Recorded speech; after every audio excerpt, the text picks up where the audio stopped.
시청자 여러분, 안녕하십니까? 10월 30일 미국 주요 뉴스를 전해드리겠습니다. 트럼프 대통령이 시진핑 주석과의 회담 직전에 미국의 핵무기 실험 재개를 지시했습니다. 그는 러시아와 중국이 핵실험을 지속하는 상황에서 미국도 동등한 수준에서 시험을 시작해야 한다고 밝혔습니다. 이번 지시는 트럼프 대통령이 회담장으로 이동하던 중 SNS를 통해 발표한 것입니다. 트럼프 대통령은 미국은 세계에서 가장 많은 핵무기를 보유하고 있으며 이는 첫 임기 중 전면적인 현대화와 개량을 통해 달성됐다고 설명했습니다. 이어 엄청난 파괴력을 생각하면 나는 원치 않았지만 다른 나라들이 시험을 계속함으로 선택의 여지가 없었다고 덧붙였습니다. 트럼프 대통령은 전용기에서 기자들과 만나 다른 나라들이 모두 핵실험을 하고 있는데 우리만 멈출 수는 없다며 시험 장소와 시기는 추후 발표할 예정이라고 밝혔습니다. 또한 핵실험이 세계를 더 위험하게 만들 것이라 보지 않는다며 상황은 충분히 통제되고 있다고 강조했습니다. 최근 러시아는 원자력 추진 순항미사일 브레베스트니크와 수중 드론 포세이돈 시험을 성공적으로 마쳤다고 발표했습니다. 트럼프 대통령은 러시아의 최근 미사일 시험을 언급하며 그들은 8,000마일을 날 수 있는 미사일을 시험했다고 하지만 우리는 세계 최고 수준의 핵 잠수함을 바로 그들의 해안 근처에 두고 있다고 말했습니다. 그는 러시아는 미사일을 시험할 게 아니라 전쟁을 끝내야 한다며 4년째 이어지는 전쟁은 일주일 만에 끝났어야 했다고 지적했습니다. 트럼프 대통령은 비핵화 가능성에 대해서도 언급하며 러시아와 논의 중이며 중국도 포함될 수 있다고 밝혔습니다. 중국은 이에 대해 미국이 포괄적 핵실험 금지 조약의 의무를 성실히 이행하길 바란다는 입장을 밝혔습니다. 다음 뉴스입니다.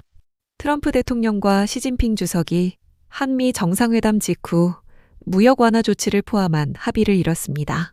미 재무장관 스콧 베센트는 중국이 올해 1,200만 톤의 미국산 대두를 구매하고 2028년까지 매년 최소 2,500만 톤을 수입하기로 합의했다고 밝혔습니다.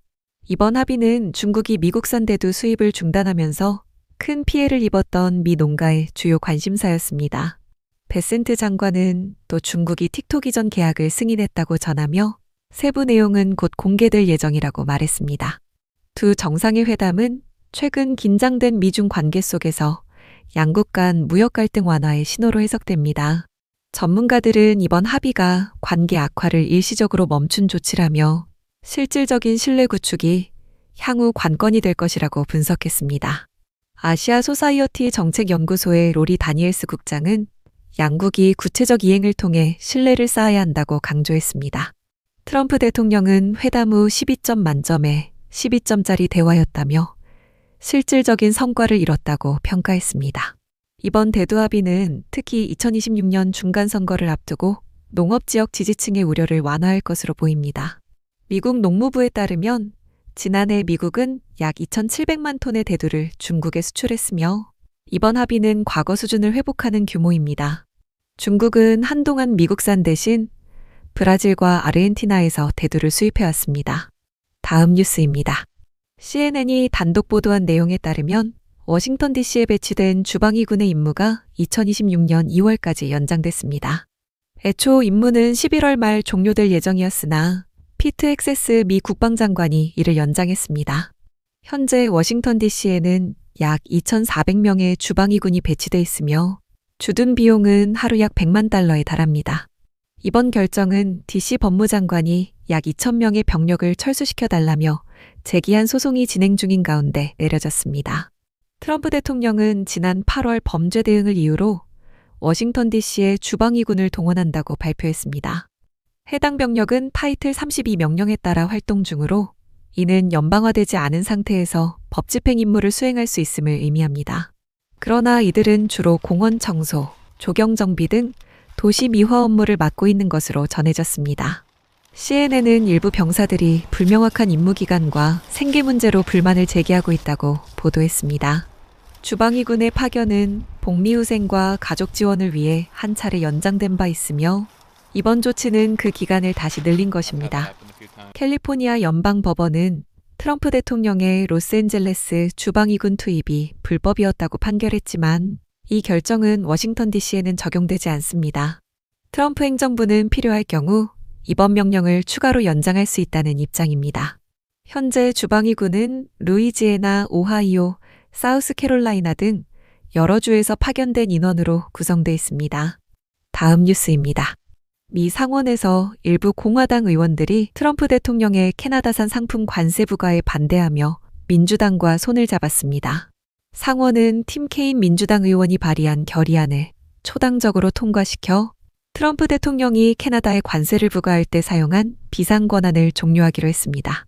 이번 표결에는 수전 콜린스, 랜드 폴, 미치 매코널, 리사 머카우스키 등 공화당 중진 의원들이 찬성표를 던졌습니다.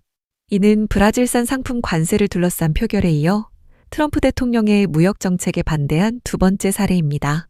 앞서 트럼프 대통령은 지난 7월 국제비상경제권법에 따라 캐나다산 제품에 최대 35%의 관세를 부과했으며 이후 철강 제품에는 50%의 일괄 관세를 적용했습니다.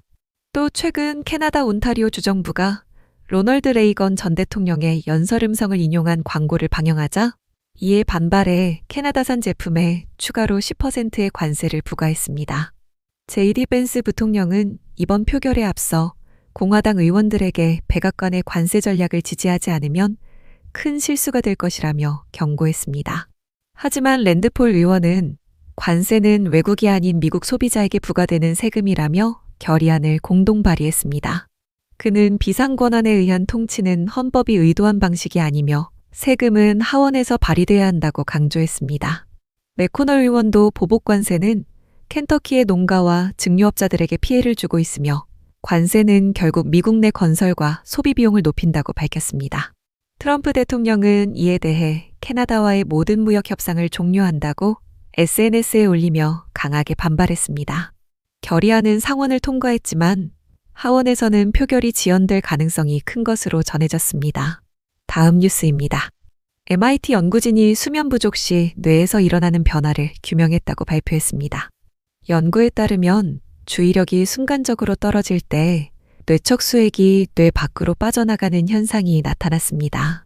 이는 평상시 수면 중에만 일어나는 뇌의 세정작용으로 노폐물을 제거하는 중요한 과정입니다. 연구진은 수면 부족 시 이 세정 기능이 깨어있는 동안에도 일시적으로 발생한다고 밝혔습니다. 하지만 이런 뇌척 수액의 흐름이 나타날 때 주의력과 반응 속도는 크게 저하되는 것으로 확인됐습니다.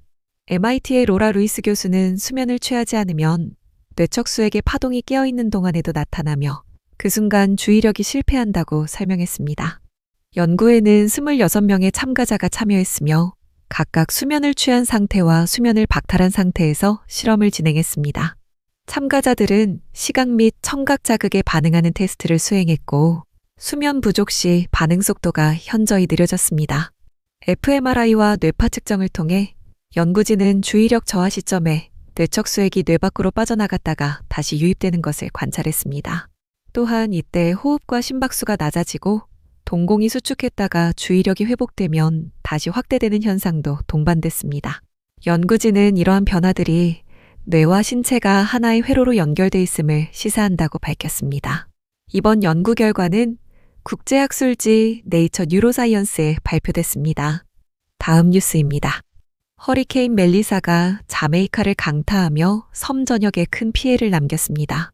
이번 주 초 자메이카를 비롯해 쿠바와 아이티, 도미니카 공화국 등 카리브해 여러 지역이 허리케인의 영향권에 들었습니다. 위성사진에 따르면 자메이카 남서부의 어촌 화이트하우스와 블랙리버 일대가 폭풍 이후 잔해로 변한 모습이 확인됐습니다. 멜리사는 현지 시각 10월 28일 자메이카 남서부 해안에 상륙했으며 관측사상 가장 강력한 5등급 허리케인으로 기록됐습니다. 당시 최대 풍속은 시속 185마일에 달해 자메이카 역사상 가장 강한 폭풍으로 집계됐습니다. 자메이카 정부는 현재 피해 규모를 집계 중이며 최소 4명이 사망했다고 밝혔습니다. 데스먼드 맥켄지 지방정부 장관은 모든 사망자는 허리케인으로 인한 직접 피해자라고 발표했습니다. 또한 2만 5천 명 이상이 대피소에 머물고 있으며 전력 공급의 약 77%가 끊긴 상태입니다.